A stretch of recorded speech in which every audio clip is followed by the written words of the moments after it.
Welcome back to the Dazed and Confused Fantasy Football League, fellas. This is the Week 3 recap, and let's get right into it. Let's see. We have 6 2-1 teams, so I'm assuming the top 6 are all going to be 2-1. Haven't checked. Let's see. 1, Phil checks out. 2, Mateo checks out. 3, Brian checks out. 4, Mark checks out. 5 is Return of the.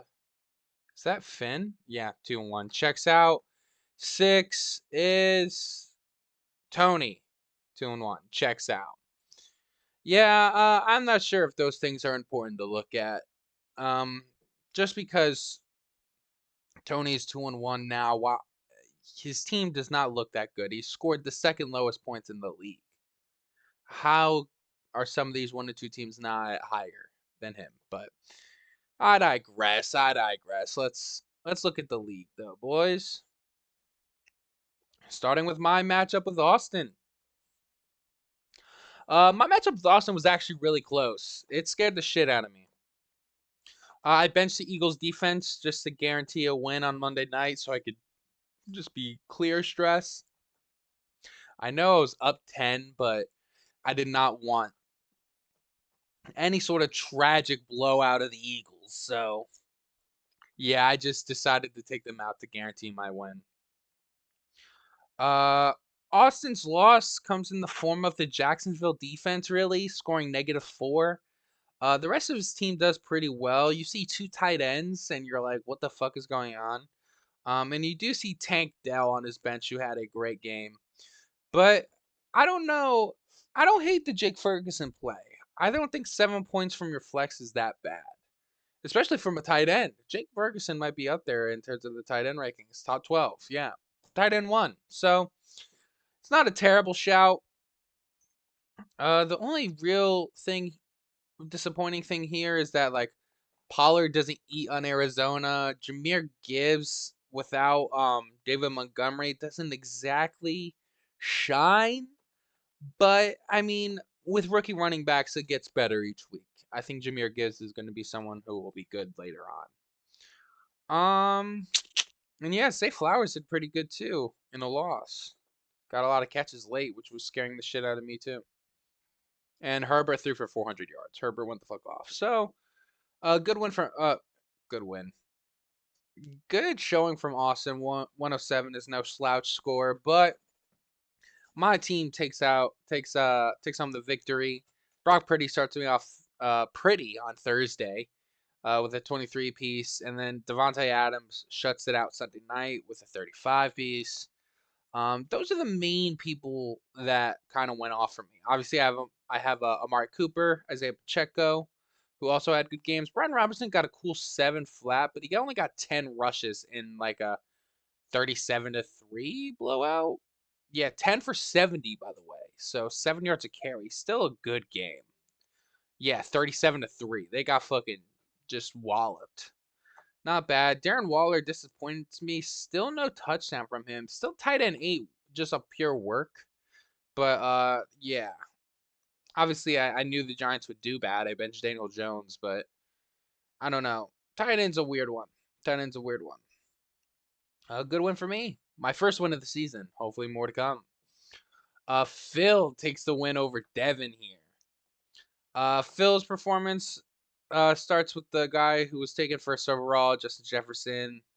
I don't know if he has a dude. Oh, he has 1 touchdown. I was like, I'm not sure if he has a touchdown. I think he just gets this off pure work. No, he did get a touchdown last week to get him to 24, but him getting 19 on just pure catches, 150, he's averaging like 150 yards a game. So that guy's fucking nuts. T. Higgins is kind of upsetting him to start. Early round wide receiver. Kind of sucking so far. Chase had a good game too, which is interesting. It's a win, and T. Higgins not that involved, so something to monitor. He does have the running back problem. He didn't have Montgomery. He didn't have Kamara, but the 2 running backs put up a combined 14, which is like not horrible. not the end of the world. Jalen Hurts looks good Monday night. Cortland Sutton gets 2 tutties. Is that what Phil said? No, he got one. But 91 yards and a tutty? Come on. Butker is showing, yeah. Devin's loss comes on the back of Derrick Henry just getting fucking swallowed by the Browns defense. The Browns defense is scary this year. Kyron Williams underperformed immensely against Cincinnati. Kyle Pitts is a headache to everyone who drafted him. Dak Prescott against Arizona, you're like, what the hell is that? Might be Jordan Love's season for the rest of the season for Devin. We'll see. And the Jets defense against New England. He bet against his own favorite team and paid the price. You hate to see it. Did he have the win on the bench? Because he lost by 11. The quarterback difference was 10. I mean, no, you're not going to bench Derrick Henry for anyone. The quarterback wasn't going to outright win you it with just the switch. So it's interesting. It's interesting. It's a close one for sure. But good one for Phil. Phil gets 2 wins in a row. Don't know the last time I heard that. 2-1. We got Brian versus Mateo, and Brian gets fucking wallop, scores 73 and lose by 63. Um, and this is with a bad Trevor Lawrence performance, but our new scoring format is kind of get having quarterbacks get away because Trevor looked like shit. Like looking at fantasy points to like output, Trevor looked horrible. The fact that he salvaged 17 is kind of insane because he looked horrible. But Kenneth Walker looks fantastic. Tyreek Hill had 100 yards in the first half, finishes with 2 tuds. I mean, the Dolphins put up 70. He only had one, but 150 yards. CD, disappointing performance, but that doesn't matter when the rest of your league is double digits. Uh, the issue early was Rashad White, but then he has Zach Moss on the bench, so Mateo's looking really good here. Uh, Brian without Eckler, Josh Kelly is just useless. Can't say I'm surprised about that. Um, going back to Brian talking about Devontae Smith being the wide receiver too. AJ Brown went the fuck off and Devonta was quiet, so there's that. He starts Jacoby Meyer. Yeah, Brian just has a pooper week. DeAndre Swift looks good, but then everyone else looks kind of bad. Everyone under projections except for Josh Allen, who obviously blew out the Commanders, and Brett Maher and Jacoby Myers look good, and Swift. Brian having a weird issue. Benching James Conner for Josh Kelly is interesting. So I think we don't need to have Josh Kelly be like consistent running back. I think he could just sub him in. But I mean, what are we gonna do with these receivers? Yeah, Brian's team's not looking very good. He's 2-1. Thought about it getting his first loss of the season. He looked bad. So we'll see what that means for the rest of the season. Vinny gets absolutely walloped. Aaron Jones, Cooper Kupp, and Christian Watson all don't play again. Uh, I think I think that's got to be 3 of Vinny's first 5 picks. Josh Jacobs is disappointed. Justin Fields is disappointed. Everyone else is just kind of spot starts. Michael Pittman has done well for him. Evan Ingram has done well for him. Craig Reynolds, Allen Robinson, Jahad Dotson have not done well. He started Tucker, where Tucker actually missed a kick this game. I never see that. That's a 5 point swing. Not gonna win you the matchup, but difference between good and bad. I was making fun of Vinny for having Zeke. Then I saw Zeke just get like 18 carries this week, 16 carries. So interesting. Greg gets his first win of the year. Vinny has a shitter performance, so not super surprising. But yeah, there's that. This matchup was super close. Josh, another tough L, 2 tough L's in a row. He had a good performance here too. Ramondre is the one that surprises you because we saw how many carries Zeke got, and Ramondre got 19. Like, okay, that's good, but give some of those Zeke touches to Ramondre. Um, Next we have Jordan Addison. He finally took out God. It worked out for him, but it doesn't get him the win, obviously. Lost by 3. Started Kirk, who got a late touchdown. He didn't have the win on the bench. This is just a win. This is a solid win here for Tony. I'm not even sure Tony checks his lineup sometimes, but Jamar Chase with the big game Monday night is what won it for him. Joe Burrow, a disappointing pick, has continued to disappoint. But I mean, when Keenan Allen is throwing touchdown passes and Joe Burrow is not, I guess you're fine, right? So Tony gets a win here. 2-1 for Tony, and this is always the anomaly that is Tony. I always think he's the person that cares least about fantasy, and he wins. So what do I fucking know? Last but not least, we have Finn versus Mark, and I love recapping this matchup. Mark scored 98, mostly on the back of Kirk Cousins and Mike Williams. He lost Mike Will for the year, so his receivers go back into purgatory. How did Nico Collins do? Ugh, not great. It's kind of like you have a receiver issue? Question mark. George Pickens obviously didn't do bad, but I, the quarterbacks of these teams, man. Garrett Wilson has Zach Wilson. George Pickens has Pickett. Puka is his best his best performing wide receiver so far. 9.7, not a bad score. But what's gonna happen after week 4? Cooper Cup's gonna be back soon already. So Mark's team's kind of in trouble. Finn's win. Honestly, everyone has a fucking monster performance. We have to recap Raheem Mostert. Dolphins put up 70, but Raheem Mostert had was it 3 touchdowns. Raheem Mostert in 3 weeks, if you didn't know, has 6 touchdowns. So, what an insane value pick there. Mike Evans was also a value pick of Finn's, and this guy is looking fantastic yet again. He's gotten a touchdown every week. Obviously, that won't be the case every week, but I mean, come on, that's insane. Pickett had a good game, really? I'm learning things. Pickett didn't throw a pick. That's rare. Wow. Yeah, he molly ups our boy Mark by almost 50, which I fucking love. Scoring 150 on him. If you didn't know, Mark I think had 140 scored on him in the 2 week combined prior. So good that he gets a scoring. Finally get some scoring on him.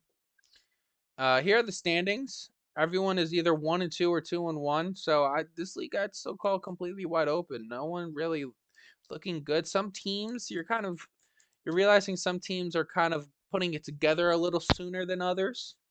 I don't think the wins reflect that all the time. I feel like figuring out your defined starters every week and maybe making some good spot starts is key. But uh, like Finn looks good. Mateo looks good. Now let's go recap some week 4 or preview week 4. I got a matchup against Tony, who I was just talking about. Tony somehow has the edge on me with Keenan Allen and Burrow, which I don't even fully agree with. I take Purdy right now. Um, but I don't think he has that good of a team. Keenan Allen can't go off for this long, right? We'll see though. We'll see. Tony did just have a week where he scored a fuck ton. Total points scored. I've actually scored more points than Tony each week. Interesting. What's Tony and I's head to head? Let's go check this, everybody. Oh, don't look at that. Stream recordings. Tony and I's head to head. I have the lead over him. He has a playoff win though.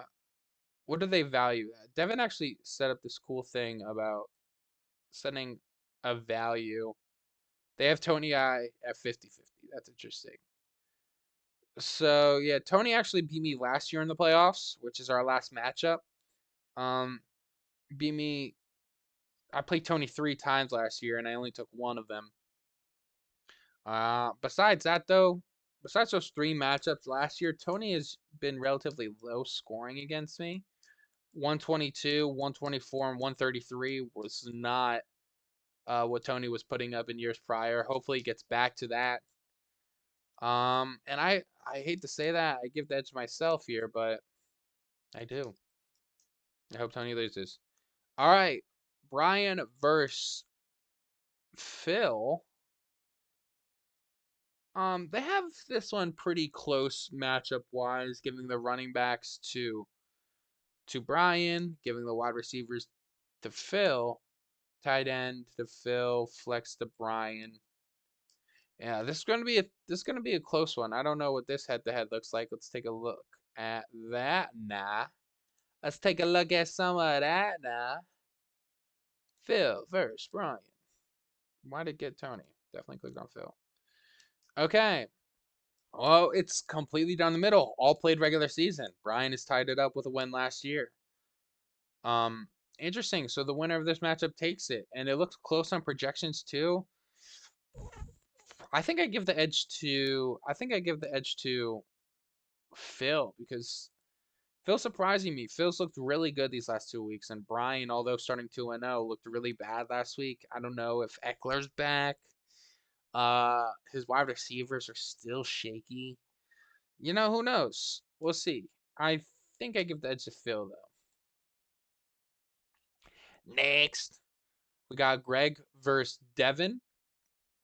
Greg, I would say, was one of the worst teams, but then he got his first win last week on Vinny. So Vinny might be one of the worst teams now. Greg's performances are always going to lay on how Mahomes fucking does, and he plays against the Jets. So I think that might be pretty good. He has Mahomes and Kelsey. It's probably fine.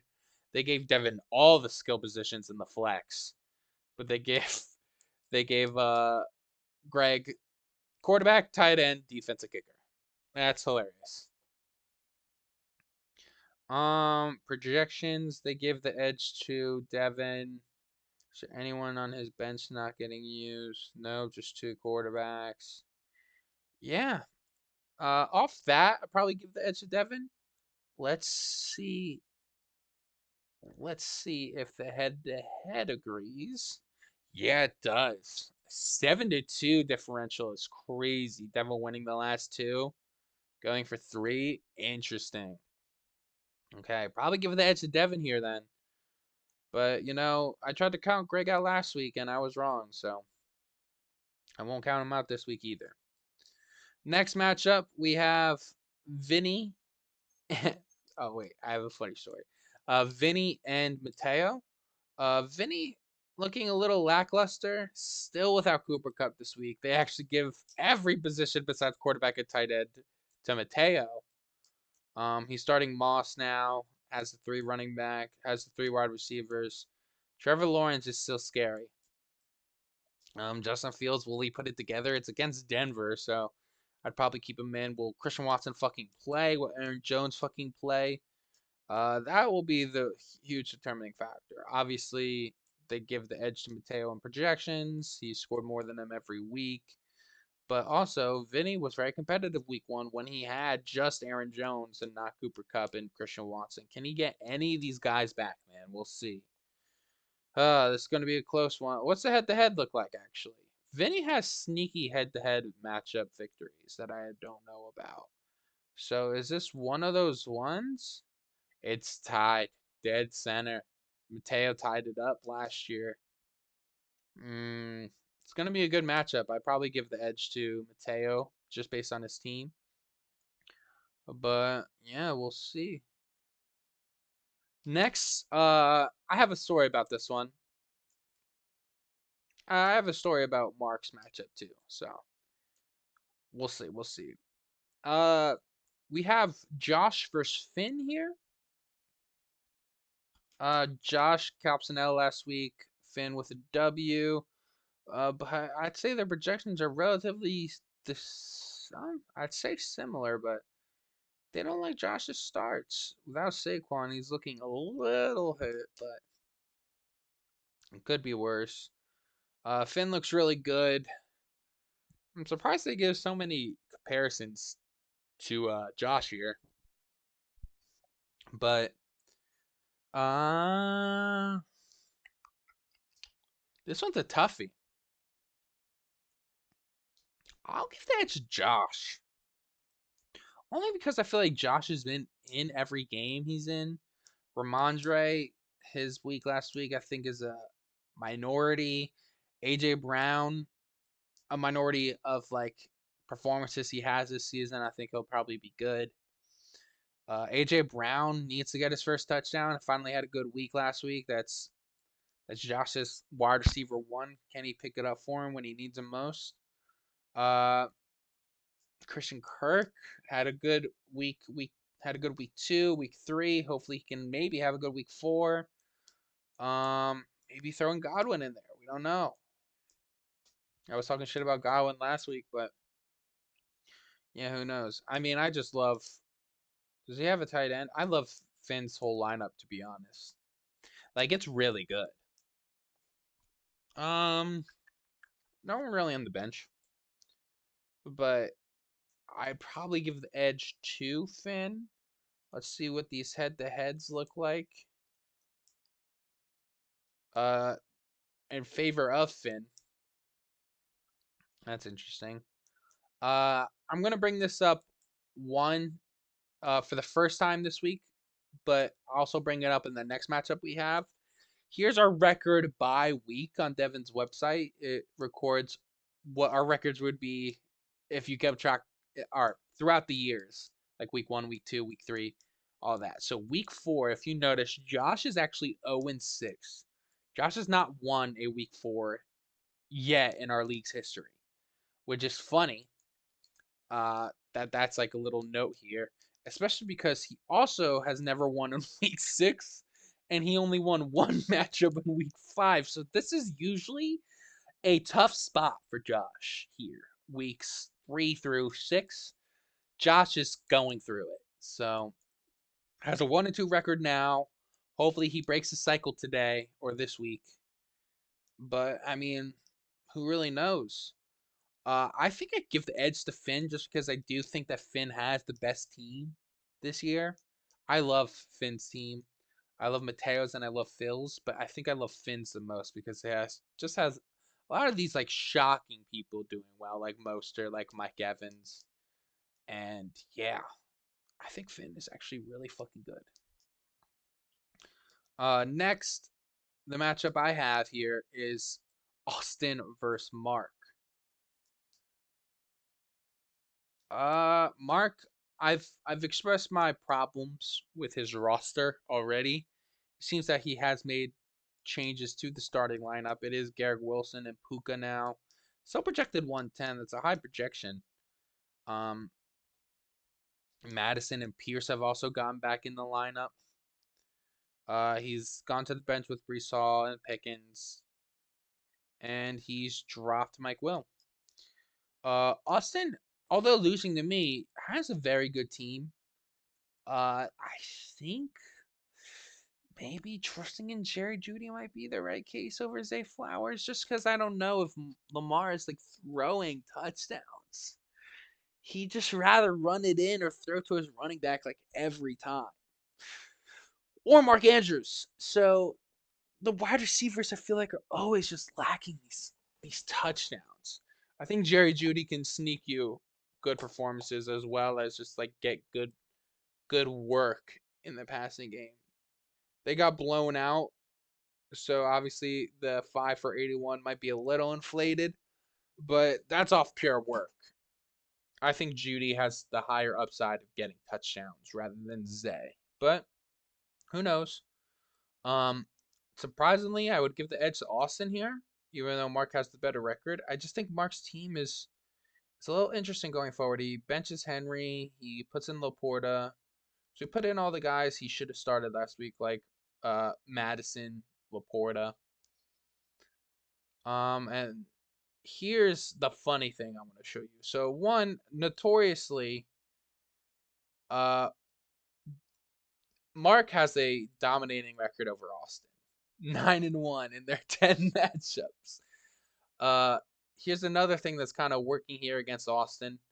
Um, Mark is 8-0 in week fourth in our league's history. You can see here anyone with like what is it over four matchups? So like there are some people that are still undefeated in weeks. Like Ray was undefeated apparently week 13. You're like sure because Ray's been out of our league for what like 5 years now. But like Mark actually being 8-0 in week four is insane. He seems to have a very good start to the season before he seems to just hover around mediocrity for the rest. But the start of the season is does Mark very well. And hopefully Austin could break that curse today. I give that to Austin. All right, I think that's all I have for you today, boys. These ones are still longer. I feel like my pacing hasn't quite got up to what I'm used to for the weekly recaps yet. These are all finishing around 26 minutes. I'll try to be faster in these up and coming weeks. But yeah, that's all I had for you today, boys. See you next week for the recap. Oh, and Josh won the weekly. Already sent him the money. So 3 weeklies have been won by Brian, Phil, and Josh. All right. Thanks, boys. Peace.